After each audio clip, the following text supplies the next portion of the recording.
వర్షాకాలంలో సాధారణంగా కనిపించేటువంటి సమస్య బ్రూడర్ న్యూమోనియా.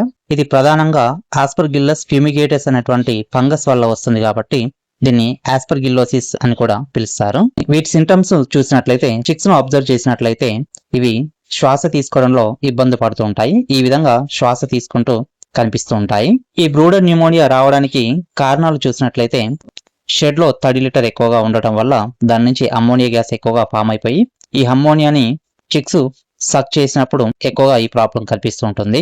వర్షాకాలంలో ఇచ్చేటువంటి ఫీడ్ లో ఫంగస్ ఉన్నట్లయితే ఈ ఫంగల్ కంటామినేటెడ్ ఫీడ్ చిక్స్ తీసుకున్నప్పుడు ఈ సమస్య కనిపిస్తూ ఉంటుంది. అదేవిధంగా బ్రూడింగ్ సమయంలో షెడ్ లో ఎయిర్ సర్క్యులేషన్ సరిగా లేకపోవడము, ఎక్కువగా అమ్మోనియా గ్యాస్ పెరగడం వల్ల ఈ కోడి పిల్లల్లో శ్వాసకోశ వ్యవస్థ బాగా దెబ్బతిని ఈ ఫంగస్ సులభంగా లోపలికి చేరుతుంది.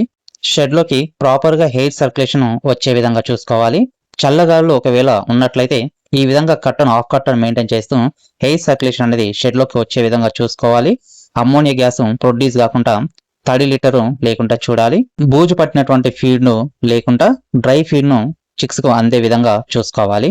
ఈ జాగ్రత్తలు పాటిస్తూ ఉదయం పూట కాపర్ సల్ఫేట్ ను 1 గ్రామ్ 2 లీటర్ వాటర్ ప్రకారం కంటిన్యూస్ గా 3 days ఇచ్చేస్తూ విరోసిన్ డిస్ఇన్ఫెక్టెంట్ ని ఉదయం సాయంత్రము డైలీ 2 సార్లు చిక్స్ పైన స్ప్రే చేసినట్లయితే తొందరగా రికవర్కి వస్తుంది.